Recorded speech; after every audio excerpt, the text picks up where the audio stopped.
So hello everyone, welcome back to the class of physics once again. And जैसा कि हमने physics की series start की थी, तो yes, for class 11th Maharashtra state board this is the first lecture of the chapter electric current through conductor. बच्चों, तो आज का जो टॉपिक है बहुत ही इंपॉर्टेंट है बिकॉज ये आज का बेस लेक्चर होने वाला है जहां पे हम कुछ फंडामेंटल्स को अंडरस्टैंड करेंगे इलेक्ट्रिक करंट के regarding, and we will also understand कि व्हाट इज ड्रिफ्ट स्पीड, और इसके ऊपर आज हम जो है कुछ न्यूमेरिकल्स भी करेंगे। ओके, तो ड्रिफ्ट स्पीड के ऊपर आप यहाँ पे देख सकते हो भाई, बहुत बढ़िया सा फॉर्मूला है V D is equal to I upon N E A. पर ये फॉर्मूला आता कैसे है तो वो आज के इस वीडियो लेक्चर में हम सीखने वाले हैं।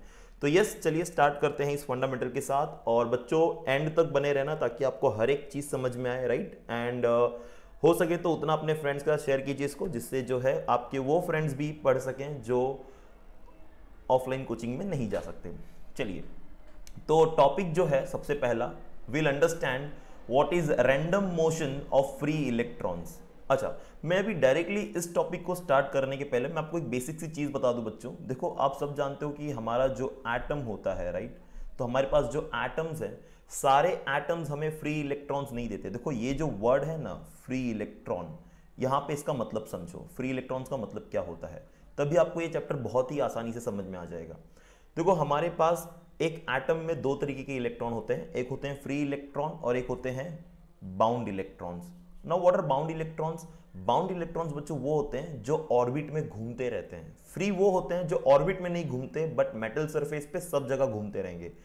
तो बेसिकली बात ये है कि जब मैं बात करता हूं किसी भी एटम की, मान लो मैं कोई भी एटम ले लूं, राइट, तो ये उसका न्यूक्लियस हो गया, ये उसकी ऑर्बिट हो गई, राइट। तो होता यह है कि इलेक्ट्रॉन्स, मान लो जैसे कोई एक इलेक्ट्रॉन है मेरे पास, वो अपने ऑर्बिट में रिवॉल्व कर रहा है, तो they are known as bound electron. और जब वो इलेक्ट्रॉन को हमने इतनी एनर्जी दी कि वो इलेक्ट्रॉन उस एनर्जी को गेन करके जब वो कंडक्शन बैंड में चला जाता है, अभी फिलहाल आउटर मोस्ट ऑर्बिट में जो इलेक्ट्रॉन होते हैं उन इलेक्ट्रॉन को बोला जाता है वैलेंस बैंड। इतना तो आपने केमिस्ट्री में पढ़ा होगा, है ना। So the electron which is present in the outer most orbit, जैसे मैं आपको एग्जांपल के तौर पे एक आध बता दूं, जैसे मान लो मैंने सोडियम की बात की, है ना, Na, तो सोडियम का एटॉमिक नंबर कितना बच्चों? 11 है, राइट। तो उसमें कितने इलेक्ट्रॉन प्रेजेंट है? 11, क्योंकि 11 प्रोटॉन है, 11 इलेक्ट्रॉन है, तो इट इज 2,8,1। पर हमें पता है कि जितने भी मेटल होते हैं they are electropositive and they have a tendency to donate electron, है ना। तो ये भी अपना एक इलेक्ट्रॉन डोनेट कर देगा हर उस मेटल की तरह, राइट। बट प्रॉब्लम ये है कि ये जो है बहुत ही ज्यादा एग्जैगरेटेड होता है, मतलब ये बहुत जल्दी चाहता है कि मैं अपने इलेक्ट्रॉन्स को डोनेट कर दूं, that is why this is highly reactive metal. But बाकी की चीजें तो हर मेटल की तरह ही है इसकी। तो यहाँ पे फर्क इतना है कि ये बहुत ही विग्रसली ये रिएक्ट करता है, क्योंकि इसे बहुत जल्दी होती है अपने इलेक्ट्रॉन को डोनेट करने की। तो अब बात यहाँ पे ये आती है कि जब भी ये अपने एक इलेक्ट्रॉन को डोनेट करेगा, बच्चों ध्यान देना, बहुत ही इंपॉर्टेंट है क्योंकि इसी से आपको वो हर बात समझ में आएगी। So whenever this donates one electron ना बच्चा, तो यहाँ पे तो ये क्या हो गया, 2,8 बच गया, राइट, मतलब इसके इलेक्ट्रॉन कम हो गए, इसमें पॉजिटिव चार्ज आ गया, ये आयन बन गया। पर यहाँ पे ये इलेक्ट्रॉन डोनेट करता है किस पर्पस के लिए? ये इलेक्ट्रॉन डोनेट करता है बच्चों यहाँ पे जो है बॉन्ड बनाने के लिए। पर मैं यहाँ पे इन सब की बात नहीं कर रहा हूँ, राइट, हमारा इन सब से मतलब लेना देना कुछ भी नहीं है। मेरा क्वेश्चन ये है कि हमारे वैलेंस बैंड में जो इलेक्ट्रॉन प्रेजेंट होंगे, देखो ये एक बेसिक सी चीज थी जो हमने यहाँ पे अंडरस्टैंड की, पर अभी उसकी हमारी जरूरत नहीं है। तो मेरे पास जो इलेक्ट्रॉन प्रेजेंट है वैलेंस बैंड के अंदर, अब वैलेंस बैंड बेसिकली मैं बोलूँ तो क्या होता है, जो हमारा आउटर मोस्ट ऑर्बिट होता है उसमें जो इलेक्ट्रॉन प्रेजेंट है उनको हम बोलते हैं वैलेंस इलेक्ट्रॉन। अब वो वैलेंस इलेक्ट्रॉन जब कंडक्शन बैंड में जाते हैं, इसके बारे में आप बहुत डीपली पढ़ोगे सेमीकंडक्टर टॉपिक में। तो whenever electron enters into the conduction banned from valence band, मान लो ये मेरा वैलेंस बैंड है बच्चों VB, और इसके ऊपर है कंडक्शन बैंड, ठीक है, CB। अब यहां पे क्या होता है, वैलेंस बैंड में इलेक्ट्रॉन प्रेजेंट होते हैं, मान लो ये छोटे छोटे जो डॉट डॉट हैं, these are the electrons in the valence band, right. अब अगर मैंने इसे एक्सटर्नली एनर्जी दी, ओके, मैंने इसे एक्सटर्नली एनर्जी दी और किसी एक इलेक्ट्रॉन ने उस एनर्जी को गेन किया और वो पहुंच गया कंडक्शन बैंड में, है ना, कहां पहुंच गया? कंडक्शन बैंड में। अब होता क्या है ना बच्चा, ये जो गैप दिख रहा है ना, इस गैप को हम बोलते हैं एनर्जी बैंड गैप। मैं थोड़ा सा अपार्ट फ्रॉम टॉपिक जा रहा हूं, बट चीजों को समझना बहुत इंपॉर्टेंट है, राइट, तभी बातें बहुत क्लियर होती हैं। तो ये जो गैप होता है ना, इसको बोलते हैं एनर्जी बैंड गैप, जिसको हम EG भी लिखते हैं। तो होता ये कि ये एनर्जी बैंड गैप जो इंसुलेटर होता है ना उसमें काफी ज्यादा होता है। तो तो इस वजह से इंसुलेटर में जो है इलेक्ट्रॉन कंडक्शन बैंड में कभी जा ही नहीं पाते। और अगर कभी भी कोई इलेक्ट्रॉन अगर कंडक्शन बैंड में नहीं जा पाएगा बच्चों, तो वहां पे हमें जो है फ्री इलेक्ट्रॉन्स कभी नहीं मिलेंगे। फ्री इलेक्ट्रॉन्स हमें तभी मिलते हैं जब हमारा कोई भी इलेक्ट्रॉन वैलेंस बैंड से कंडक्शन बैंड में जाता है, बात ध्यान में रखो। बट कंडक्शन बैंड में इजीली इलेक्ट्रॉन्स नहीं जाएंगे, उन इलेक्ट्रॉन्स को उतनी एनर्जी चाहिए वहां पे जाने के लिए, उन इलेक्ट्रॉन्स को उतनी एनर्जी चाहिए वहां पे जाने के लिए, वो एनर्जी हमें एक्सटर्नली देनी पड़ती है। हम एक्सटर्नली दें या रूम टेम्परेचर की जो थर्मल एनर्जी है उसको लेकर के वो चले जाए, पर एनर्जी तो लगेगी ऊपर जाने के लिए। और एक बार इलेक्ट्रॉन कंडक्शन बैंड में चला गया तो वो जो है फ्री इलेक्ट्रॉन बन जाता है। अभी हम इस पर ज्यादा चर्चा नहीं करेंगे ये क्यों होता है, क्योंकि ये पूरा सेमीकंडक्टर का टॉपिक है, हम उसमें डील करेंगे। बट बेसिकली बात ये होती है बच्चों, जो हमारा वैलेंस बैंड और कंडक्शन बैंड होता है ना मेटल के लिए, वो दोनों एकदम चिपके हुए होते हैं। मतलब उनकी जो एनर्जी बैंड गैप होती है ना वो ऑलमोस्ट जीरो होती है। तो इलेक्ट्रॉन वोल्ट में कैलकुलेट करते हैं इसे। तो ये एनर्जी बैंड गैप पूरी जीरो होने की वजह से क्या होता है कि at room temperature also maximum electron which are present in the valence band they easily move out in the conduction band, और हमें बहुत सारे फ्री इलेक्ट्रॉन्स मिल जाते हैं कहां पर, इन मेटल्स। ओके, तो that is why metals are good conductor of electricity, क्योंकि यहां पे हमारे पास बहुत सारे फ्री इलेक्ट्रॉन्स हैं। बट इंसुलेटर में क्या होता है, बैंड गैप बहुत ज्यादा होता है, और कोई भी इलेक्ट्रॉन, जैसे यार अभी आप समझ लो ना यार, ये बहुत बड़ा सा गड्ढा है, आपको कूद के इसे पार करना है। अब ये गड्ढा मान लो छोटा सा है तो आप कूद के पार कर लोगे, पर ये गड्ढा इतना बड़ा है कि मान लो मैंने कह दिया कि मान लो यार ये 5 मीटर का गड्ढा है। 5 मीटर तो बहुत लंबा हो जाता है ना, तो 5 मीटर मतलब 500 सेंटीमीटर, तो इतना बड़ा गड्ढा कूद के पार करना एक थोड़ा सा मुश्किल होगा। हाँ ठीक है, एथलीट लोग कर लेंगे यार, पर अगर उससे भी बड़ा कर दूं मैं तो वो भी नहीं कर पाएंगे। ओके, तो एक तरीके से ऐसा समझ लो कि ये बहुत बड़ा एक जो है गड्ढा है, जिसमें मतलब जो इलेक्ट्रॉन उसे जंप नहीं कर पाते हैं, और अगर इलेक्ट्रॉन जंप नहीं कर पाएंगे वो कंडक्शन बैंड में नहीं जा पाएंगे और वो फ्री नहीं हो पाएंगे। तो इस वजह से हमें फ्री इलेक्ट्रॉन्स जो है नहीं मिलते हैं कहां पर, इंसुलेटर्स में, बट हमें कंडक्टर्स में मिल जाते हैं। अब ये जो फ्री इलेक्ट्रॉन होते हैं ना बच्चों, ये इलेक्ट्रॉन जो है ऑर्बिट में नहीं घूमते। मैं बात कर रहा हूं उन इलेक्ट्रॉन की जो कंडक्शन बैंड में है। ये इलेक्ट्रॉन ऑर्बिट में नहीं घूमेंगे। ये इलेक्ट्रॉन कहां घूमेंगे आपको पता है, ये उस मेटल के सरफेस पे घूमेंगे फ्रीली, बिकॉज अब ये फ्री हो चुके हैं ना, है ना। तो अगर एक बार इलेक्ट्रॉन फ्री हो गया तब तो भाई वो कहीं भी जा सकता है। तो यहां पे the free electrons will move on the metal surface, और वो कैसे मूव करेंगे आपको पता है बच्चा, they will move in random direction. कौन से डायरेक्शन में मूव करेंगे, they will move in random direction, या उनके पास जो मोशन होता है वो मोशन होता है रैंडम मोशन। इसका मतलब समझते हैं, देखो random motion of free electron, जैसे आप ये देख रहे हो, ये जो पूरे जो यहाँ पे, ये कौन सा कलर बोलूं मैं इसे, ये ना ही मुझे ग्रीन दिख रहा है ना ही ब्लू दिख रहा है।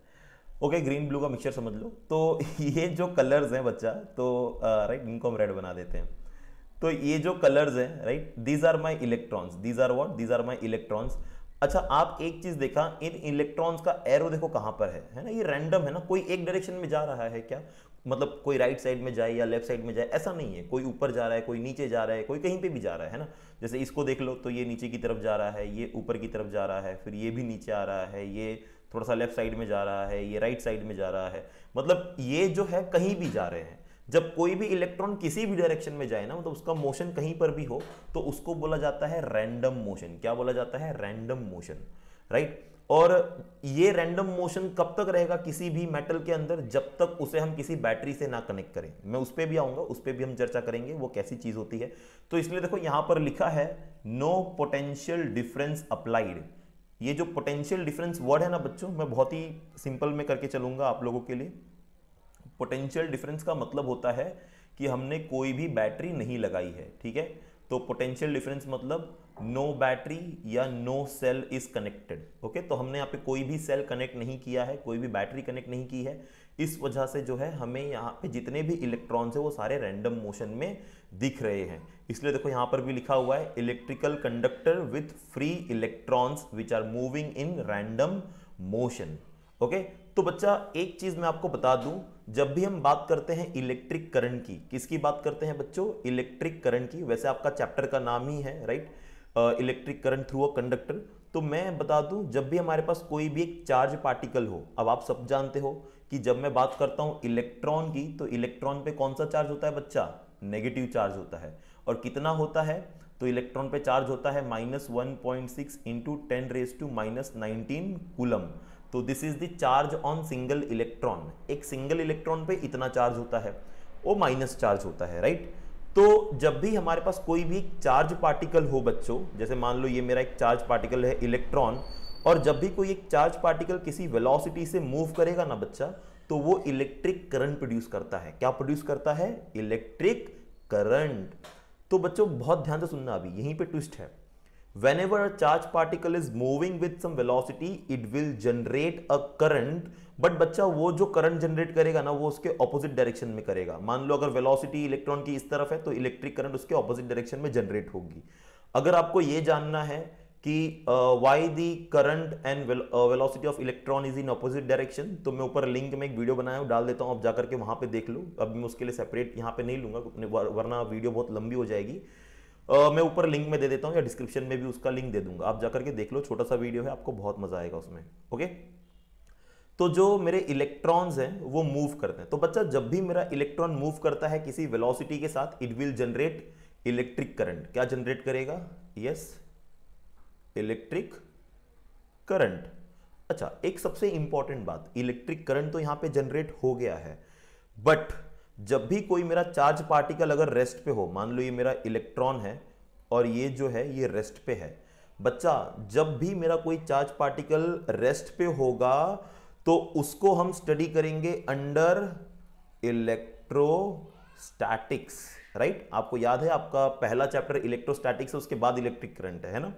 तो उसे हम क्या बोलते हैं? इलेक्ट्रोस्टैटिक्स। मतलब देखो यहां पे पूरी प्रॉपर्टी ही चेंज हो जाती है। If a charge particle is at rest, so उसको हम स्टडी करेंगे अंडर इलेक्ट्रोस्टैटिक्स, और if a charge particle is moving with some velocity, तो उसको हम स्टडी करेंगे अंडर इलेक्ट्रिक करंट। और फिर इसमें एक प्रॉपर्टी और आ जाती है, जब एक चार्ज पार्टिकल किसी वेलोसिटी से मूव करता है, वो करंट तो प्रोड्यूस करता है, साथ ही साथ मैग्नेटिक फील्ड भी जनरेट करता है। तो इसके लिए एक नया चैप्टर आता है, magnetic effect of electric current. आपने क्लास 10th में थोड़ा बहुत पढ़ा होगा इसके बारे में, but magnetic effect of electric current के लिए हम प्योरली 12th में पढ़ने वाले हैं। क्लास 11th में महाराष्ट्र स्टेट बोर्ड में उसके बारे में कोई डिस्कशन इतना नहीं किया है। ओके, तो यहां पे इलेक्ट्रिक करंट जो चैप्टर है, अब समझा क्यों है? Because my charge particle is in motion. तो जब भी चार्ज पार्टिकल मोशन में होगा तो इलेक्ट्रिक करंट, और अगर चार्ज पार्टिकल रेस्ट में है तो इलेक्ट्रोस्टैटिक्स। ओके, तो my all the electrons are moving in random direction. तो अब मेरा क्वेश्चन ये है कि सर अभी आपने बोला कि अगर चार्ज पार्टिकल मूव कर रहे हैं, तो सर क्या हमारे आसपास में जितने भी मेटल्स पड़े हुए हैं, क्या उनके अंदर भी फ्री इलेक्ट्रॉन्स है? मैं बोलूंगा जी हाँ, उसमें फ्री इलेक्ट्रॉन्स हैं। तो क्या सर वो फ्री इलेक्ट्रॉन्स जो है वो रैंडम मोशन से मूव कर रहे हैं? मैं बोलूंगा यस बच्चों, वो रैंडम मोशन से मूव कर रहे हैं। तो फिर आप मुझसे क्वेश्चन पूछिएगा कि सर अगर वो इलेक्ट्रॉन रैंडम वेलोसिटी से मूव कर रहे हैं, तो वो करंट क्यों नहीं पैदा कर रहे हैं? और अगर करंट पैदा कर रहे हैं तो हमें फील क्यों नहीं होता है? अगर मैं मेरे आजू बाजू में कोई भी मेटल है उसको टच करता हूं, तो क्या मुझे कोई भी करंट का झटका लगता है? तो मैं बोलूंगा नहीं, नहीं लगता है। तो क्वेश्चन है क्यों नहीं लगता है? तो चलिए उस पर चर्चा करते हैं, बहुत छोटा सा पॉइंट है। तो बच्चों जब भी मेरे सारे इलेक्ट्रॉन रैंडम मोशन में मूव करते हैं ना, तो क्या होता है, जो मेरा टोटल करंट होता है या जो मेरा नेट करंट होता है वो जीरो होता है। क्यों जीरो होता है सर? देखो अभी एक इलेक्ट्रॉन इस तरफ जा रहा है राइट साइड में, तो उसका करंट लेफ्ट साइड में जनरेट हो रहा है। मान लो मेरे पास एक इलेक्ट्रॉन है, ये इस तरफ की वेलोसिटी शो कर रहा है, तो उसका करंट क्या होगा? राइट साइड में होगा। तो यहां पे होता ये है कि ये दोनों करंट ऑपोजिट डायरेक्शन में है, तो ये एक दूसरे को कैंसिल कर देते हैं। तो इस वजह से जो फ्री इलेक्ट्रॉन्स रैंडम मोशन में मूव करते हैं, तो इन सभी के करंट एक दूसरे से कैंसिल हो जाते हैं, और हमें जो नेट करंट मिलता है वो क्या मिलता है? जीरो मिलता है। Okay, so due to the random motion of electron, the total net current which we get in a conductor is zero. The zero is only because of the random motion. I hope आपको इतना बात समझ में आ गया होगा। थोड़ा सा आगे बढ़ते हैं, और ये कुछ बेसिक सी चीजें अंडरस्टैंड करने के लिए। अच्छा, यहां पे आगे आप देखोगे तो अब मैंने एक दूसरा चार्ट दिया है जिसमें हमने बात की है flow of electrons with potential differences applied. Okay, when potential difference is applied. अब बच्चों अगर मैंने किसी भी एक वायर को मैंने एक बैटरी से कनेक्ट कर दिया है ना, तो जैसे कि आप देख रहे हो, मैंने ये मेरा वायर था पूरा, देखो ये पूरा सर्किट डायग्राम ऐसा था कुछ। ओके, तो मैंने वायर में जो इलेक्ट्रॉन है उनकी जो मोशंस हैं उनको स्टडी करने के लिए मैंने क्या किया, इतना सा जो पार्ट है मैंने मैग्नीफाई कर लिया है ना, तो इतने पार्ट को हमने मैग्नीफाई कर लिया टू स्टडी कि उस इलेक्ट्रॉन का क्या डायरेक्शन है। तो बाय द वे ये वायर भी एक सिंगल सा वायर है, बस इसे हमने क्या किया, मैग्नीफाई कर रखा है। अच्छा, अब आप देखो ये जो पूरे दवाइयां जैसे जो रेड रेड गोलियां दिख रही है ना, ये सब हमारे इलेक्ट्रॉन्स है बच्चा। What are these? These are electrons, okay, negatively charge particles.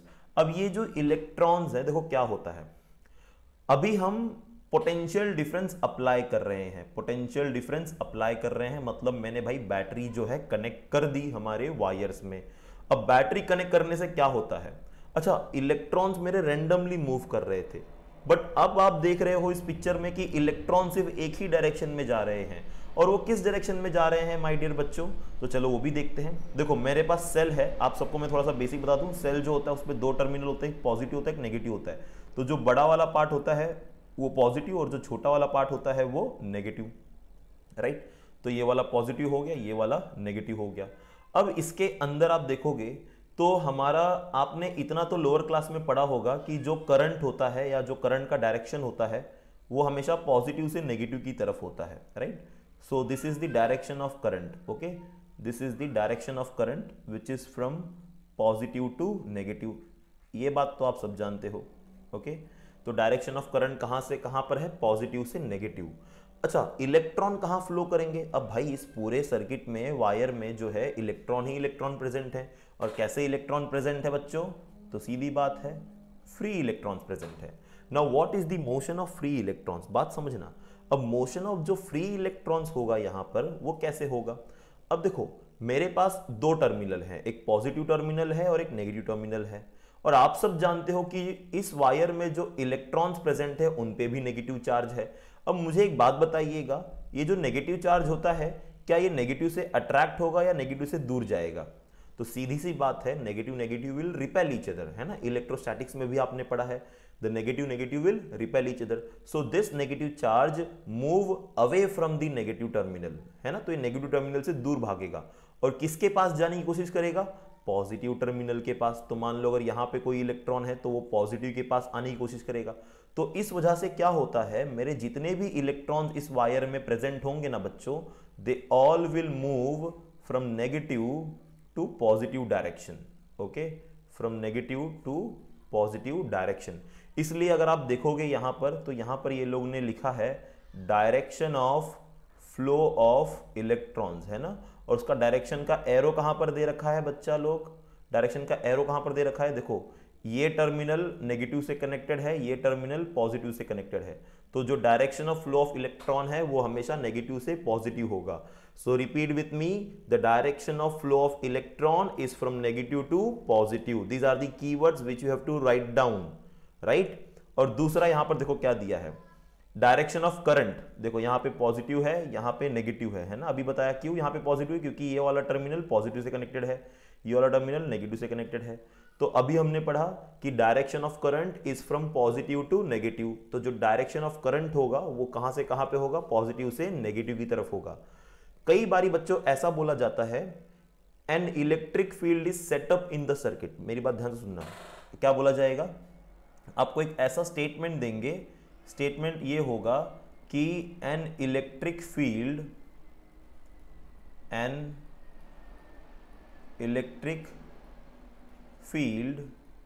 is set up in circuit, okay, electric field setup in circuit या इन द सर्किट बोलो, ठीक है।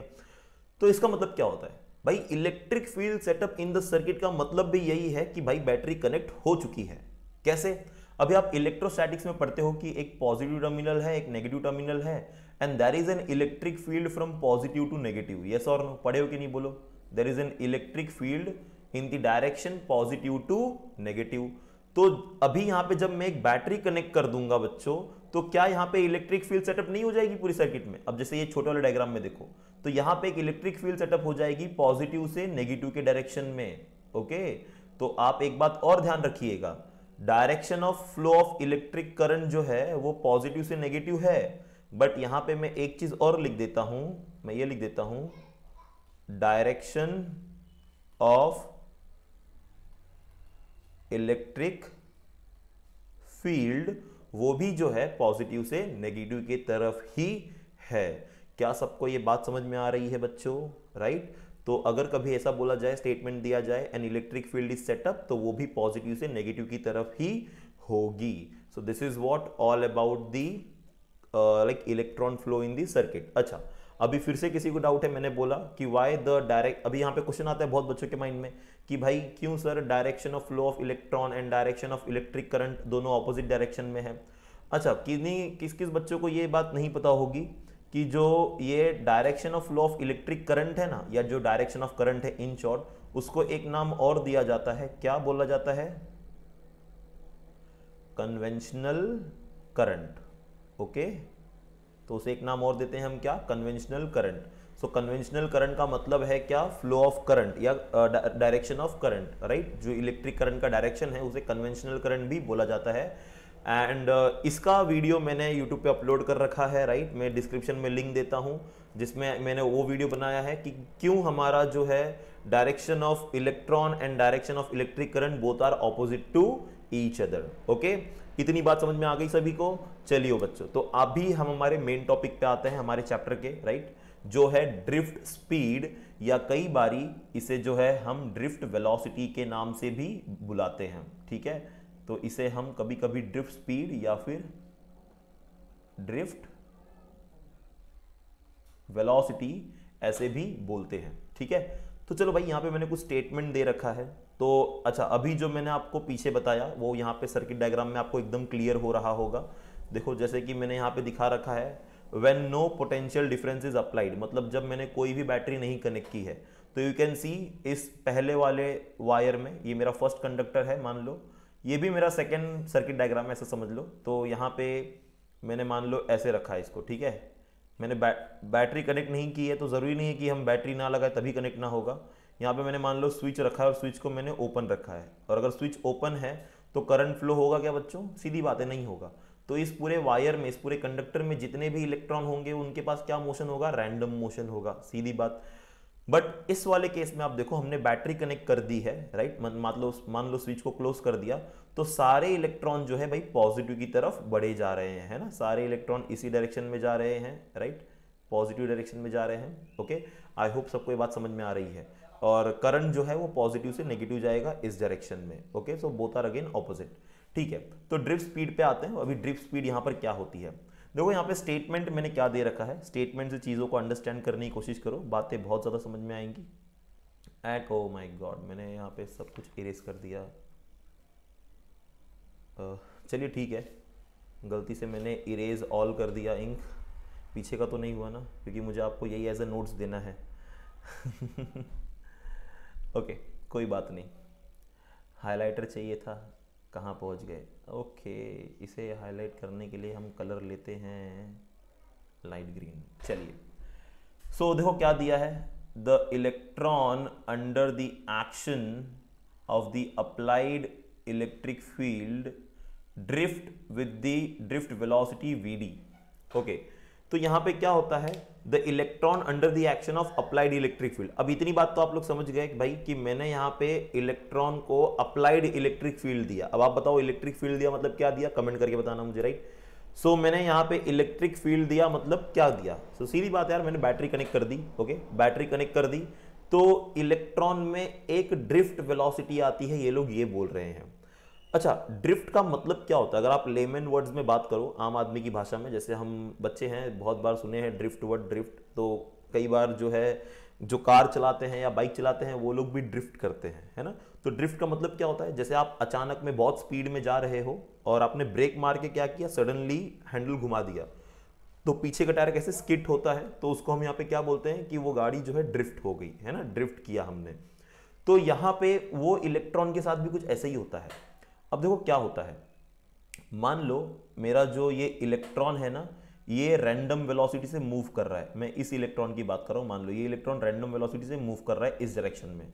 अच्छा, ये इलेक्ट्रॉन आपस में टकराते भी रहते हैं, टकराएंगे, अपना डायरेक्शन चेंज करते रहेंगे, मतलब इनके बीच में कोलिजन भी होता रहता है, ये बात भी याद रखो। तो ऐसा नहीं आप सोचो ना कि ये मतलब कभी टकराएंगे ही नहीं, ये टकराते भी हैं, इनमें कोलिजन भी होता है। तो जैसे ये इलेक्ट्रॉन मेरा आगे जाएगा, तो मान लो यहाँ पर क्या होता है कि मैंने अगर इसे बैटरी कनेक्ट कर दी और मान लो इस तरफ पॉजिटिव है, इस तरफ नेगेटिव है। अब ये इलेक्ट्रॉन तो जा रहा था इस तरफ, अब भाई इसको अचानक से इस तरफ मुड़ना पड़ेगा। अब बात समझ रहे हो, अचानक से इस इलेक्ट्रॉन को जो है इस पॉजिटिव डायरेक्शन की तरफ मुड़ना पड़ेगा, तो ये किसी स्पीड से जा रहा था। अब आप यहां पे बोलेंगे सर कि आप यहां पे बताया नहीं कि किस स्पीड से हमारा इलेक्ट्रॉन जा रहा था। तो बच्चों, जब भी हमारे इलेक्ट्रॉन रैंडम मोशन में होते हैं ना, तो रैंडम मोशन में जो उनकी वेलोसिटी होती है वो होती है 10⁶ मीटर पर सेकेंड। अब ये 10⁻⁶ मतलब कितना हो गया बच्चों, तो 6 जीरो लगा दो, 1 2 3 4 5 6 metre per second, and this is approximately 10 lakh metre per second, right, approximately. मतलब बच्चों एक इलेक्ट्रॉन रैंडम मोशन में 10 लाख मीटर पर सेकेंड की स्पीड से मूव कर रहा है, मतलब बहुत ही हाई स्पीड है। और अचानक से जब उसको एक ऑपोजिट डायरेक्शन में मूव करना पड़े, मतलब वो जा तो रहा था मान लो राइट साइड में और उसको अचानक से लेफ्ट साइड में जाना पड़े, तो सोचिए क्या ड्रिफ्ट लगेगा, है ना। तो वो जो ड्रिफ्ट लगता है अचानक से, क्यों, बैटरी कनेक्ट करने की वजह से, तो उस वक्त जो वो वेलोसिटी गेन करता है उसी को हम यहां पे बोलते हैं बच्चों ड्रिफ्ट वेलोसिटी। क्या बोलते हैं, ड्रिफ्ट वेलोसिटी या फिर ड्रिफ्ट स्पीड। ओके, दोनों चीज बोलें चलेगा। तो अच्छा, स्पीड और वेलोसिटी दोनों अलग होते हैं, बट इस केस में हम दोनों को सेम बोल रहे हैं because electrons are moving in the straight line, है ना। तो इलेक्ट्रॉन जब स्ट्रेट लाइन में मूव करेंगे तो यहाँ पे any object which is moving in a straight line then the speed and velocity are constant, है ना। तो स्पीड और वेलोसिटी सेम होते हैं जब कोई भी ऑब्जेक्ट रेक्टिलिनियर या स्ट्रेट पाथ में फॉलो जो है मोशन करता है। तो बच्चों यहाँ पे जो है आप समझ रहे हो ड्रिफ्ट कब लग रहा है, वो इतनी हाई स्पीड से मूव करता है और अचानक से सोचो मैंने बैटरी कनेक्ट कर दी और वो जा रहा था राइट साइड में, बट अब उसको जाना है लेफ्ट साइड में, तो क्या स्पीड चेंज हुआ होगा ना। और आपको पता है बच्चों ड्रिफ्ट वेलोसिटी कितनी होती है, जो हमारी ड्रिफ्ट वेलोसिटी होती है ना, राइट, बात देखना यहाँ पे, जो हमारी ड्रिफ्ट वेलोसिटी होती है उसका रेंज होता है 10⁻⁻⁴ से लेकर के 10⁻⁵ metre per second. Oh my God sir, ये बहुत छोटी स्पीड हो गई। सही बात है, 0.001 मीटर पर सेकेंड या फिर 0.0001 मीटर पर सेकेंड, इतनी छोटी स्पीड होती है बच्चों। सो this is a very small speed. सही बात है। तो सोचिए अचानक से स्पीड कितनी कम हो गई। अब यार वही बात हो गई ना, आप कार चला रहे हो बहुत हाई स्पीड में, आपने अचानक से ब्रेक मार के हैंडल मोड़ दिया और भाई जो पीछे वाला टायर ने क्या स्किट मारा है, राइट, सब देख के हैरान हो गए, अरे वाह वाह, सब तालियां बजाने लगे, है ना। तो ऐसी चीज मत करना, बहुत डेंजरस होती है, राइट, इसमें बहुत कुछ हो सकता है, तो ठीक है उस पर चर्चा नहीं करते। तो यहाँ पे ड्रिफ्ट स्पीड भी कुछ ऐसा ही है। तो इलेक्ट्रॉन्स को जब अचानक से अपना डायरेक्शन चेंज करना पड़े, राइट, अभी यहाँ पे क्वेश्चन ये आता है कि भाई ये ड्रिफ्ट स्पीड कब तक रहती है। तो बच्चों जब तक मैं एक कंडक्टर में बैटरी कनेक्ट करके रखूंगा, है ना, जब तक मैं कंडक्टर में बैटरी कनेक्ट करके रखूंगा तब तक उस इलेक्ट्रॉन में ड्रिफ्ट वेलोसिटी लगी ही रहेगी। ये बात ध्यान में रखना, ठीक है। चलिए आगे डेफिनेशन को कंटिन्यू करते हैं, फिर से ना इरेज कर दो। Okay, the drift speed of a copper conductor is of order of 10⁻⁻⁴ to 10⁻⁵ metre per second. देखो अभी हमने बोला whereas the electron in random speed is of order of 10⁻⁻⁶ metre per second, है ना। तो जब एक इलेक्ट्रॉन रैंडम मोशन में चलता है तो उसकी जो स्पीड होती है वो कितनी होती है, 10⁻⁻⁶ मीटर पर सेकेंड। बट जब ड्रिफ्ट लगता है तो वो -4 to -5 मीटर पर सेकेंड के रेंज में चला जाता है। ओके, तो आई होप बेसिकली कि आपको अब ड्रिफ्ट समझा हो क्या है एग्जैक्टली। तो ड्रिफ्ट एक इलेक्ट्रॉन पे तभी लगता है जब उसको हम पोटेंशियल डिफरेंस या बैटरी जो है कनेक्ट करते हैं और अचानक से उसकी वेलोसिटी जो है बहुत हाई से बहुत लो हो जाती है और उसका डायरेक्शन भी जो है चेंज हो जाता है। This is what we call drift velocity and this drift velocity will be there जब तक हमारी बैटरी कनेक्ट होगी, और जैसे आप बैटरी को हटा दोगे फिर से वो रैंडमली जो है मूव करने लगेंगे। ओके, तो यहाँ पे एक क्वेश्चन आपके लिए, छोटा सा क्वेश्चन, आई होप आप लोग आंसर दे दो। मान लो ये एक मेरा वायर है, लंबा सा वायर है। अब आप सोचो हमारे घर में यार वायरिंग बहुत दूर तक होती है, हमने एक जगह पे बटन ऑन किया, मान लो यहाँ पे स्विच है, राइट, हमने उस स्विच को ऑन किया और बहुत दूर कहीं लगा एक ट्यूबलाइट जो है वो चालू हो गया। तो अभी क्वेश्चन ये आएगा कि सर अगर मेरे इलेक्ट्रॉन इतने लो स्पीड से मूव कर रहे हैं, है ना, 0.001 मीटर पर सेकेंड, इतने लो स्पीड से मूव कर रहे हैं, तो हमें करंट इतना फास्ट क्यों मिलता है। अब बात समझ रहे हो मैं क्या पूछ रहा हूं। अगर मेरे इलेक्ट्रॉन इतने लो स्पीड से मूव कर रहे हैं तो मेरा करंट जो है वो इतना फास्ट हमें क्यों मिल रहा है। तो करंट जो फास्ट मिल रहा है वो उसका रीजन ये होता है क्योंकि अभी मैं आपको एग्जांपल देता हूं। मान लो मेरे पास एक पाइप है, ठीक है, क्या है बच्चों, एक पाइप है, राइट। इस पाइप में मैंने यहां से पानी छोड़ा तो क्या तुरंत पानी बाहर मिलेगा? The answer is no.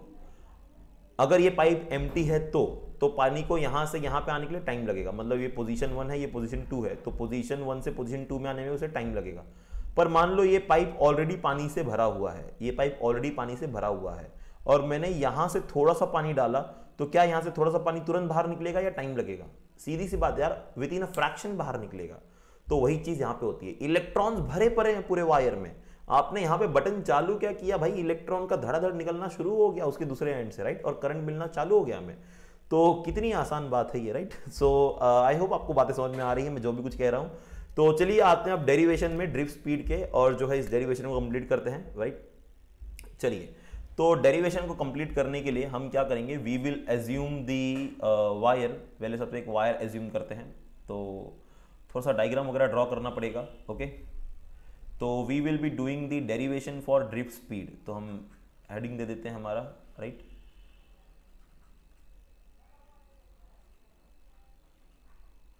Drift velocity and it is represented by VD, okay. Drift velocity को हम वीडी से रिप्रेजेंट करते हैं, ओके। तो मान लो भाई मेरे पास एक यहाँ पे मेरे को स्ट्रेट लाइन कुछ करना चाहिए था, बट चलिए ठीक है, ओके। सो मान लो भाई मेरे पास एक जो है वायर है, ठीक है। थोड़ा सा मैं मोटा वायर बनाऊंगा चीज़ों को समझने के लिए बड़ी आसानी से, ठीक है। तो ये मान लो हमारा एक वायर है, ये इसका मोटाई है, और उसका लेंथ में कुछ ले लेता हूँ, ठीक है, एक एल लेंथ मान लेते हैं, ओके।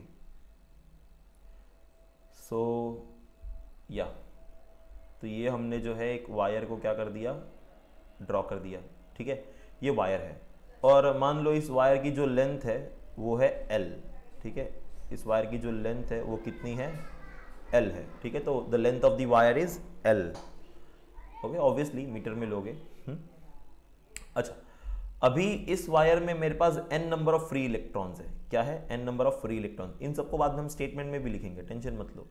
तो मेरे पास मान लो इसके अंदर बहुत सारे जो है फ्री इलेक्ट्रॉन्स हैं, ठीक है। अब मैं बहुत सारे हैं पर मैं थोड़े से दिखा रहा हूँ, right. And they all are moving in one direction.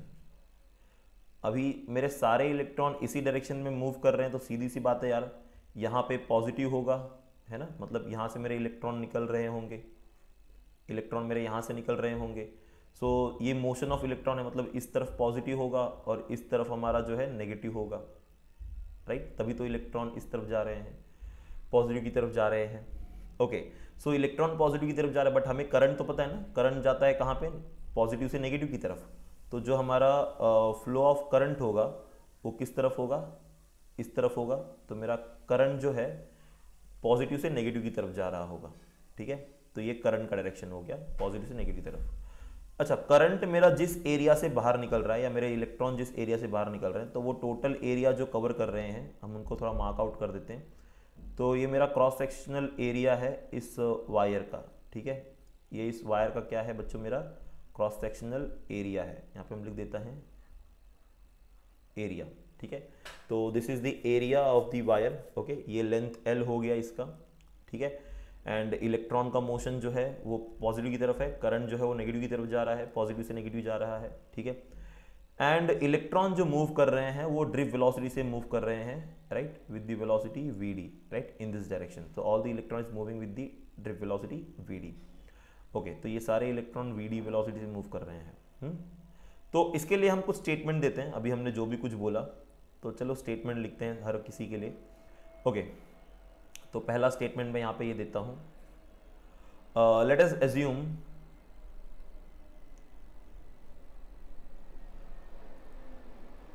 मैं चाहता तो पहले से लिख सकता था बच्चों, बट मैंने सोचा कि डेरिवेशन आपके सामने ही तो ज़्यादा बेटर होगा। So let us assume that all electrons, मैं इलेक्ट्रॉन्स के लिए सिर्फ ई डैश लिख रहा हूं, right, all electrons are moving with same drift velocity. आपको अगर यहां बोर लगे तो आप वीडियो की स्पीड बढ़ा सकते हो, राइट, 1.25 कर सकते हो, ताकि आपको थोड़ा सा समय आपका बच जाए, सेकेंड स्टेटमेंट देता हूं मैं, करंट आई, राइट, तो मेरा जो आई करंट है इसमें जो फ्लो हो रहा है is same through out the cross sectional area of a wire, है ना, through out the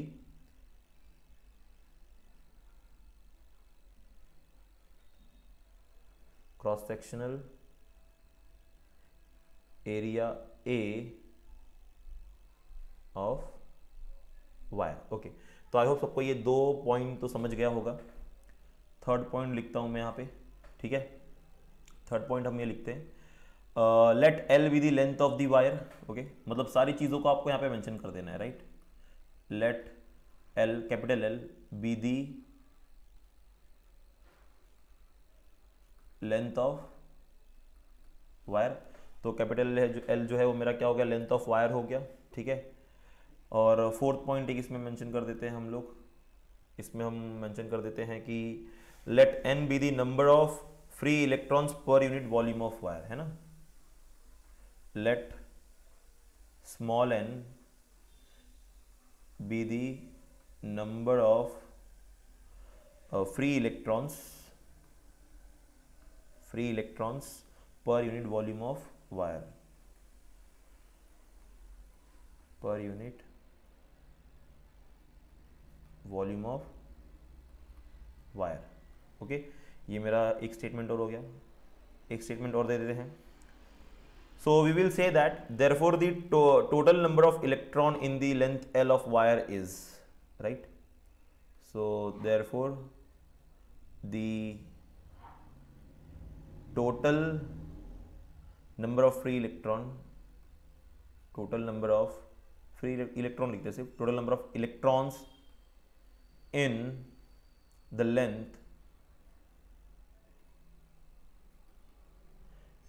length L of wire is NLA, ठीक है। अच्छा, ये लाइन का मतलब समझो, the total number of electron in the length L of wire is NLA। मतलब मैंने ये बोला यहाँ पर कि मेरा जो टोटल नंबर ऑफ इलेक्ट्रॉन है इस पूरे वायर में, है ना, ये जो पूरा मेरा वायर है, राइट, तो यहाँ पे ये जो मेरा पूरा वायर देख रहे हो आप, इस पूरे वायर में जो मेरे पास टोटल नंबर ऑफ इलेक्ट्रॉन है वो कितने होंगे। अब सीधी बात है यार, टोटल इलेक्ट्रॉन कितने होंगे, अब टोटल लेंथ माप लो कितना है, राइट, टोटल एरिया कितना है, और उसको एन एन एन तो हमने बोला था, एन क्या है मेरा, नंबर ऑफ फ्री, है ना, एन हमने बताया था क्या है, नंबर ऑफ फ्री इलेक्ट्रॉन पर यूनिट वॉल्यूम। तो एन इंटू एल इंटू ए कर दो तो आपको टोटल नंबर ऑफ इलेक्ट्रॉन मिल जाएंगे। बात समझ रहे हो।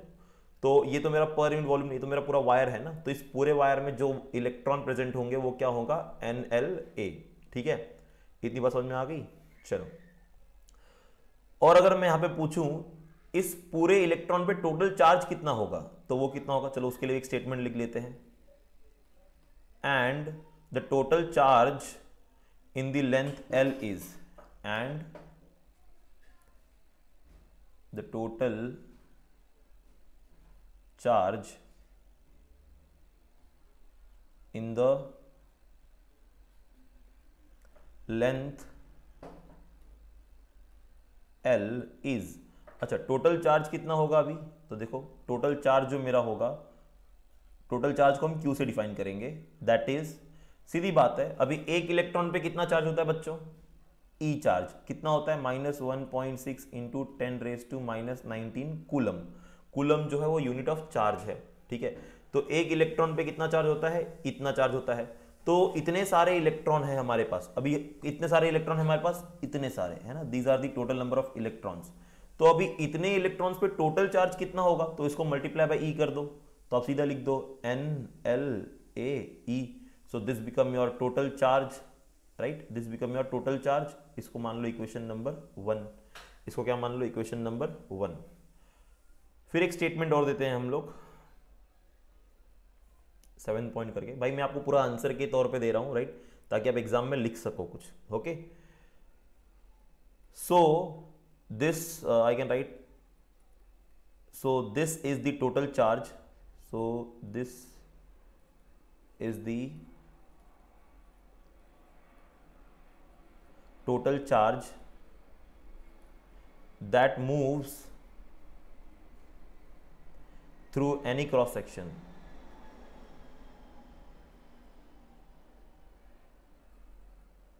Through any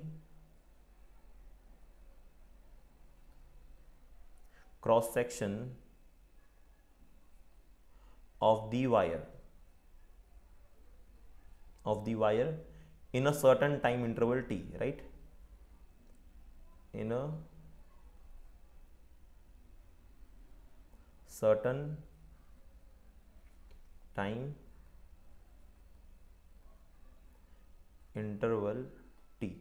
अच्छा, इसका मतलब क्या है? इसका मतलब मैंने ये बोला कि भाई मेरे जो ये टोटल चार्ज जो मूव हो रहे हैं किसी एक क्रॉस सेक्शनल एरिया से, तो भाई उनको मूव होने में कुछ टाइम तो लगेगा ना, तो वो टी टाइम मान के चल रहे हैं हम लोग, राइट? कि इनको जो है टी टाइम लग रहा है। टी टाइम मतलब चाय पीने का टाइम नहीं हो गया, टी टाइम है, ठीक है? तो total time taken to move this all electrons, right, from that cross sectional area through length L. Okay, तो यहां पे टोटल टाइम कितना लग रहा है? अगर मैं आपको यहां पे पूछूं भाई टोटल टाइम कितना लग रहा है वो बता दो मुझे, तो टोटल टाइम कितना लग रहा है? अब किसी का भी टाइम निकालने के लिए मेरे पास एक सिंपल सा फॉर्मूला है, देखो आपको पता होगा स्पीड का फॉर्मूला क्या होता है? Distance upon time. तो अगर यहां से मैं टाइम का फॉर्मूला निकालूं तो वो क्या हो जाएगा? तो my time will be what? Distance upon speed, right? ये तो आप सब लोग एग्री करते हो, टाइम क्या हो जाएगा? Distance upon speed. बस इसी फॉर्मूले को यूज कर लो। तो इसी फॉर्मूले को अगर आप यूज करते हो तो आपका फॉर्मूला हो जाएगा टाइम इज इक्वल्स टू, अभी मेरा डिस्टेंस कितना है बताओ, मेरा इलेक्ट्रॉन कितना डिस्टेंस ट्रैवल कर रहे हैं भाई? जितना वायर का लेंथ है, तो डिस्टेंस की जगह पे एल लिख दो। और स्पीड क्या है उनकी? भाई वीडी है, वीडी स्पीड से मूव कर रहे हैं ना मेरे, तो लो भाई टाइम भी मिल गया मुझे। अगर आपको लेंथ पता है, वीडी पता है, तो आपको टाइम भी मिल जाएगा। इसको हमने मान लिया इक्वेशन नंबर 2। तो हमारे पास जो है यहाँ पे 2 इक्वेशन तो फिलहाल आ चुके हैं। यहाँ तक बात सबको समझ में आई? ठीक है, नहीं समझ में आई तो पीछे जाओ वीडियो में देखो फिर से समझ, राइट? हम रिपीट नहीं कर सकते, वीडियो बहुत लंबा हो जाएगा। तो if you don't understand go back and again rewatch the video. Okay, चलो जी आगे डेरिवेशन कंटिन्यू करते हैं। ओके, तो अभी मैं 2 इक्वेशन निकाल चुका हूं, राइट? तो मेरे पास जो पहला इक्वेशन था, वो पहला इक्वेशन क्या था? सो पहला इक्वेशन था मेरे पास that is Q equals to, okay बोलो क्या था बच्चों? पहला इक्वेशन था NLAE, क्या था? यस बोलो, NLAE, ये था हमारा इक्वेशन नंबर 1। दूसरा इक्वेशन क्या था? T is equals to L upon VD, ये था मेरा इक्वेशन नंबर 2।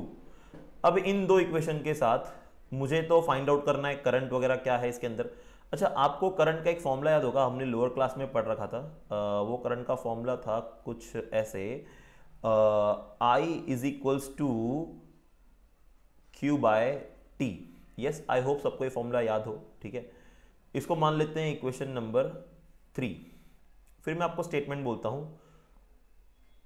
मैं आपको स्टेटमेंट ही देता हूं, सब्स्टिट्यूट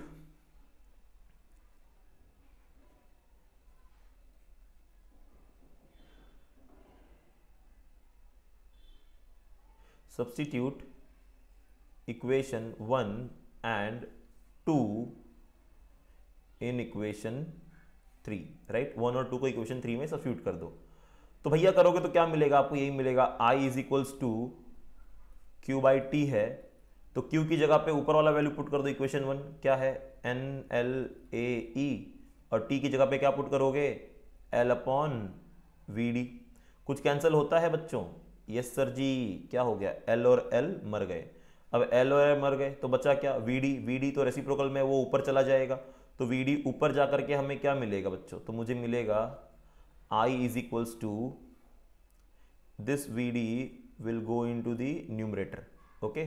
तो मुझे मिलेगा I is equals to NAE और आ गया यहाँ पे VD। तो ये मुझे भाई क्या मिल गया? करंट मिल गया। इसको मान लो इक्वेशन नंबर 3 था, 4 ले लो, ठीक है? ये इक्वेशन नंबर 4 हो गया। अच्छा, यहां से अभी मुझे VD निकालना है, ड्रिप वेलोसिटी। अभी आपको क्वेश्चन पूछा भाई कि how to calculate drift velocity. अभी ड्रिप वेलोसिटी निकालने के लिए आप क्या करोगे? VD निकालना है। VD को यहीं रहने दो, बाकी सबको वहां लेके जाओ। तो देखो फॉर्मूला क्या है मेरे पास? I is equals to NAE VD। आपको VD चाहिए ना, ये तीनों टर्म को लेफ्ट साइड में लेके जाओ, ये सब डिवाइड में हो जाएंगे, क्योंकि यहाँ पे सब मल्टीप्लाई हो रहा है राइट साइड में, लेफ्ट में जाके डिवाइड हो जाएंगे। तो आपको वीडी की वैल्यू कितनी मिलेगी, I divide by n A E, right. तो ये आपका हो गया वीडी, बीड़ी मत बोलना, वीडी, बीड़ी नहीं पीते अभी हम लोग, है ना। तो ये हो गया मेरा इक्वेशन नंबर 5, ओके। तो ये हमें वीडी मिल गया। अब इस इक्वेशन में थोड़ा और चेंजेस करते हैं। अभी मैं आपको एक इंपॉर्टेंट चीज़ बताता हूँ, कुछ आप लोगों के जो बहुत काम आएगी। वो इंपॉर्टेंट चीज़ क्या है? इंपॉर्टेंट चीज़ इंपॉर्टेंट कलर से लिखते हैं, रेड कलर से। अब देखो इंपॉर्टेंट चीज़ ये है, हमारे पास एक चीज़ है जिसको बोलते हैं करंट डेंसिटी। क्या होता है? Current density. भैया आपने सुना होगा पॉपुलेशन डेंसिटी, है ना। तो पॉपुलेशन डेंसिटी मतलब क्या? The total number of people living in a unit area, right. तो उसको बोलते हैं पॉपुलेशन डेंसिटी। ज्यादा लोग हैं, ज्यादा डेंसिटी होगी। कम एरिया है, ज्यादा लोग हैं, डेंसिटी ज्यादा। कम लोग हैं, एरिया बहुत ज्यादा है, तो डेंसिटी कम। वैसे ही करंट डेंसिटी होता है। अब करंट डेंसिटी मतलब क्या? अब भैया यहां से जो मेरे इस एरिया से, देखो इस एरिया से जो मेरे इलेक्ट्रॉन्स निकल रहे हैं ना, मतलब सॉरी, मेरा जो करंट निकल रहा है ना इस एरिया से, तो वो कितना करंट निकल रहा है, कितना ज्यादा करंट निकल रहा है, वो मुझे क्या देगा? करंट डेंसिटी देगा, ठीक है। तो यहां पर करंट डेंसिटी मेरा क्या हो जाएगा बच्चों? तो my current density will be what? That is current per unit area. Very simple. तो करंट डेंसिटी का फॉर्मूला क्या हो जाएगा? Current per unit area. और जो करंट डेंसिटी होता है उसको डिफाइन करते हैं हम जे से। किसे डिफाइन करते हैं? जे से, ओके। तो J is also known as current density. तो ऊपर वाला फॉर्मूला देखो, ऊपर वाला फॉर्मूला क्या था बच्चों हमारा? ऊपर वाला हमारा फॉर्मूला था V D is equals to I upon N A E. अभी ये जो मेरे पास आई अपॉन ए है ना बच्चा, इसकी जगह पे मैं क्या लिख दूंगा? जे, क्योंकि आई बाई ए क्या होता है? जे। तो इस इक्वेशन को मैं डायरेक्टली ऐसे लिखता हूं, I can write what? Yes, I can write directly J upon N e. तो मुझे फॉर्मूला क्या मिल गया? मुझे मिल गया V D is equals to J upon N e. ये मेरा हो गया वी डी के लिए फॉर्मूला। क्या बात समझ में आई सबको? ये हो गया मेरा इक्वेशन नंबर 6, ठीक है ना। अब यहां से अगर आपको J निकालना है तो भी निकाल सकते हो। NE को लेफ्ट साइड में लेके चले जाओ, मल्टीप्लाई में आ जाएगा, तो you will get J is equals to NE times of VD, okay. तो ये भैया हमारा हो गया, मान लो इक्वेशन नंबर 7। अरे सर इतने इक्वेशन क्यों बना रहे हो? भैया आप जब न्यूमेरिकल्स करोगे ना तो यही इन्हीं इक्वेशंस को आप यूज करने वाले हो जो हमने बॉक्स कर रखे हैं, राइट। तो मेजरली जो इक्वेशन यूज हो गया आपके, राइट, वो दो वीडी वाले होने वाले हैं। इक्वेशन नंबर 5 आपका मेजरली यूज होगा, ठीक है। 7 भी यूज हो सकता है, बट मेजरली ज्यादा इक्वेशन यूज होता है इक्वेशन नंबर 5, राइट, जो है हमें ड्रिप वेलोसिटी निकालने के लिए या करंट डेंसिटी वगैरह निकालने के लिए, ठीक है। सो यहाँ पे हमारा जो है ये पार्ट एंड हो चुका है। अब आते हैं इसके कुछ न्यूमेरिकल वैल्यूज पे। अब मैंने यहाँ पे देखो एक छोटा सा जो है यहाँ पे डाल रखा है। अब जो हमने सॉल्व किया था, राइट, तो ये मान लो अभी हमने लेंथ L लिया, यहाँ पे लोगों ने D ले लिया है, तो यहाँ पे सब L कर दो, राइट, ये पूरा L कर दो आप लोग जहाँ जहाँ पे D है। तो आप देखोगे कि हमने जो अभी प्रूफ किया था, राइट, ये फॉर्मूला बिल्कुल उसी की तरह है ना। हमने जो अभी प्रूफ किया था ये फॉर्मूला बिल्कुल भी उसी की तरह है। ये फॉर्मूला बिल्कुल भी उसी की तरह है, ओके, ठीक है। यस, तो दिस इज हाउ वी सी। तो यहाँ पे इन लोगों ने टोटल लेंथ सिर्फ इतना ही ले रखा है। देखो यहाँ से इलेक्ट्रॉन बाहर निकल रहे हैं विद दी वेलोसिटी VD, और जो है करंट मेजरिंग पॉइंट, तो यहाँ से करंट मेजर करो भाई, जितने इलेक्ट्रॉन बाहर निकलेंगे तो उतना ही करंट हमें मिलेगा उसके ऑपोजिट डायरेक्शन में, okay. So I hope you got this, right. आगे बढ़ते हैं। अभी एक न्यूमेरिकल प्रॉब्लम है यहाँ पर, राइट, जो कि आपको सॉल्व एग्जांपल में दे रखा है। मैं ये प्रॉब्लम एक करा देता हूँ, फिर आपको जो एक अनसॉल्व एग्जांपल आपके बुक में दे रखा है, right, take it as a homework. बहुत सिंपल प्रॉब्लम है, राइट, बिल्कुल भी डिफिकल्टी नहीं है इसके अंदर। बस इतना आपको करना है कि आपको बहुत ही ध्यान से जो है इसे सॉल्व करना है कोई भी प्रॉब्लम करते हो, ठीक है। तो मैं इसको सॉल्व करके दिखाता हूँ किस तरीके से जो है आप इसको सॉल्व कर सकते हैं, ओके। चलो, तो क्वेश्चन रीड करना है। सबसे पहले क्वेश्चन रीड करके जो गिवन डेटा है आपको वो एक्सट्रैक्ट करना है, इसके अंदर क्या क्या गिवन दे रखा है। तो अपना काम होगा सबसे पहले क्या? गिवन डेटा कैलकुलेट करना। अब metallic wire has a diameter of 0.02 metre. तो भैया हमको डायमीटर दे रखा है, कितना डायमीटर दिया है? 0.02 मीटर, ठीक है। Contain 10⁻28 free electrons. अब आपको मैंने बताया था फ्री इलेक्ट्रॉन्स को हम स्मॉल n से डिफाइन करते हैं। कितने इलेक्ट्रॉन्स है? 10⁻²8, ओके 10⁻²8, मैंने पहले ही 2 लिख दिया, ओके। सो 10⁻²8 जो है फ्री इलेक्ट्रॉन्स है हमारे पास, ओके। फिर दूसरा हमें बोला है फाइंड दी, ओके 10⁻20 फ्री इलेक्ट्रॉन्स है ना पर क्यूबिक मीटर, वो याद रखो, right, per cubic metre, right, free electrons per cubic metre. फिर बोला है find the drift velocity of free electron, तो आपको भैया निकालना क्या है वीडी, तो यहाँ पे लिख दो टू फाइंड, ठीक है, वो आगे लिख देते हैं, पहले और गिवन में क्या क्या है वो ले लेते हैं। Having an electric current of 100 ampere, तो आई दे रखा है बच्चों कितना, 100 एम्पियर का, ठीक है, और गिवन चार्ज ऑन इलेक्ट्रॉन ई की वैल्यू दी है, इसको तो याद ही कर लो यार बार बार, है ना, कितना किसी के उम्मीद पे टिके रहोगे, ओके। तो ये मेरा हो गया चार्ज ऑन इलेक्ट्रॉन, ठीक है, तो इतना चीज़ हमें दे रखा है, और हमें टू फाइंड क्या बोला है, यस, तो वो भी लिख दो, तो यहाँ पे लिख दो, इसी कलर से लिख देते हैं यार, to find VD, okay, drift velocity. चलो सॉल्यूशन पे आते हैं, अभी सॉल्यूशन कैसे करेंगे, ओके। तो वीडी का फॉर्मूला क्या है, सीधी बात, नो बकवास, your VD is equals to, है ना, I upon N A E, right, याद है अभी फॉर्मूला प्रूफ किया था, आई अपॉन एन ए ई, तो ये मेरा वीडी हो गया I upon N A E. But problem ये है कि बच्चा आपको एरिया दे रखा है, देखो यू नो इस वीडी के फॉर्मूले में आपको एन भी पता है, आई भी पता है, ई भी पता है, बट आपको एरिया नहीं पता है। और मैंने जो यहाँ पे आपको एरिया दिखाया था, राइट, यहाँ पे जो मैंने एरिया ये दिखा रखा है, राइट, तो जैसे एक सर्कल होता है, सर्कल का जो एरिया होता है वो कितना होता है बच्चों, πr², है ना, तो बस एरिया का फॉर्मूला वही लगा दो यहाँ पर भी, राइट, तो एरिया का फॉर्मूला कितना होता है πr², तो पहले एक काम करते हैं एरिया निकाल लेते हैं, ठीक है। So cross sectional area of the wire is a which is nothing but πr², तो पाई की वैल्यू है 3.14 मल्टीप्लाइड बाय आर कितना है आपका 10 देखो, अच्छा आर तो निकाला ही नहीं, अपने को डायमीटर दिया है, तो रेडियस कितना हो जाएगा, हाफ ऑफ डायमीटर ना, डायमीटर का हाफ, तो कितना हो जाएगा 0.01 metre, 0.01 metre is also written as 10⁻² metre, है ना, डेसिमल फ्रैक्शन आपको याद होगा, क्लास 5-6 में पढ़ते थे आप, ओके।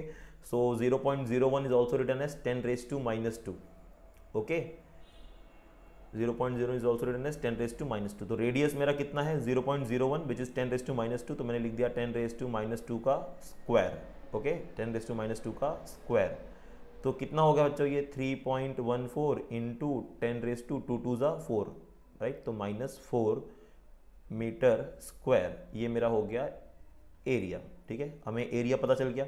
अब चलो भाई इस एरिया को क्या करते हो, डायरेक्टली फॉर्मूले में सब्स्टिट्यूट कर देते हैं, तो हमें मिलेगा अभी VD is equals to I upon N A E, तो I कितना है आपका 100, तो आपने लिख दिया 100 the whole divide by n कितना है आपका 10⁻28, तो लिख दो 10⁻28 मल्टीप्लाई बाय a कितना है, अभी निकाला हमने, नीचे लिखा है कितना है 3.14 इंटू 10⁻⁻4 मल्टीप्लाइड बाय e कितना है, तो 1.6 इंटू 10⁻⁻19। सबसे पहले क्या करो भाई, पावर्स को अलग कर दो, नंबर्स को अलग कर दो, आपको इजी होने के लिए ऊपर लिखो 10⁻², 100 है ना, तो उसको 10⁻² लिख सकते हो, नंबर्स को एक साथ लिखो, पावर्स को एक साथ लिखो, तो 3.14 multiplied by 1.6 multiplied by 10⁻28 into 10⁻⁻4 into 10⁻⁻19, ठीक है, ये मेरे पावर नंबर मैंने अलग कर दिए। फिर से पावर्स को भी ऐड कर दो जो भी है नीचे तुम्हारे, सो 3.14 इंटू 1.6, इसको मल्टीप्लाई करो बच्चों, साइड बाय साइड बताओ क्या आंसर आता है। और यहाँ पे जो है पावर्स क्या हो जाएगा, देखो ये 28, ये -4 और ये -19, अच्छा -4 -19 कितना हो जाएगा बच्चों, तो -4 और -19 विल गिव यू -23, ओके, और वो -23 और 28 यहाँ पर है, तो बच्चों 10⁻28 और 10 मल्टीप्लाई बाय -23, तो एक 28 है और एक 23 है, तो 10⁻28 और 10⁻⁻23 कितना हो जाएगा बच्चों, तो दिस विल गिव यू यहाँ पे आपको 5, है ना, यहाँ पे आपको कितना मिल जाएगा, ये 5, ओके, बात समझ में आ रही है कैसे हो जाएगा, तो ये आपको 10⁻5 दे देगा, क्योंकि इनके पावर्स को ऐड करोगे तो आपको 10⁻5 मिलेगा, और वो 10⁻5 जब हमारा न्यूमरेटर में जाएगा तो -5 हो जाएगा, कितना हो जाएगा -5. यस, गेटिंग इट और नॉट? ओके, तो मुझे मिल गया 10⁻² इंटू 10⁻⁻5. अब इनको मल्टीप्लाई करो. यस, कितना आया मल्टीप्लाई करके? तो 3.14 इंटू 1.6 है ना. तो व्हेन यू मल्टीप्लाई बच्चों 3.14 इंटू 1.6 तो आपको आंसर आएगा 5.024 है ना. कितना आ जाएगा? 5.024. अब करना कुछ नहीं है, राइट. तो आपका आंसर जो होगा, देखो ये -5, ये -2 और +2, तो आपको रेसिप्रोकल लेना है. तो आपको ऐसा लिखना है 1 डिवाइड बाय 5.024 इंटू 10⁻³ हो गया. इसका रेसिप्रोकल ले लो. ये जो आंसर आया है ना, इस आंसर का आप क्या ले लोगे? रेसिप्रोकल. रेसिप्रोकल कैसे लोगे? तो आप लॉग टेबल का यूज करोगे. बहुत इजी है. लॉग टेबल में आप पहले 5.00 को ढूंढो, फिर वर्टिकली 2 को 2 में ढूंढो, और फिर मीन डिफरेंस 4 का देखो, राइट. तो जो भी आंसर आएगा इसको डिवाइड करने के बाद, तो वो आपका मतलब रेसिप्रोकल लेना, तो आपका आंसर हो जाएगा. अगर आपको नहीं आता है तो मुझे रेसिप्रोकल के लिए एक वीडियो बनाना पड़ेगा, राइट. तो मुझे कमेंट करके बता देना, तो will do like that only, ठीक है. तो हमें कुछ आंसर ऐसे मिल रहा है भाई, अगर इसको आप डिवाइड करोगे तो आपको आंसर आ जाएगा 0.1990 something, right, into 10⁻⁻3. Okay, so this will be your answer. Okay, तो 0.99 इंटू 10⁻⁻3 ये आपका आंसर हो जाएगा. Okay, so I hope that कि आपको जो है ये सब कुछ समझ में आ गया है किस तरीके से करना है. And the answer will be in metre per second. Okay, आप पॉइंट के बाद 2 डिजिट लिखोगे तो भी इनफ है, 3-4 डिजिट लिखने की जरूरत नहीं है. Okay, so this much is enough for you. So I hope आपको चीज़ें समझ में आ गई हो कैसे करना है. And thank you very much बच्चों फॉर अटेंडिंग द लेक्चर. अगर आपको और भी कोई डाउट और क्वेरी है तो प्लीज़ कमेंट सेक्शन में कमेंट करना. I will clear all your doubt. Thank you very much for today's class. मिलता है नेक्स्ट क्लास में. ओके, एंड यस, जो आप प्रैक्टिस करो क्वेश्चंस जो आपके टेस्ट बैग में दे रखे हैं. एंड कुछ भी डाउट है तो मुझे कमेंट करिएगा, ठीक है. Thank you very much. Meet you in the next class. Bye bye everyone. Take care.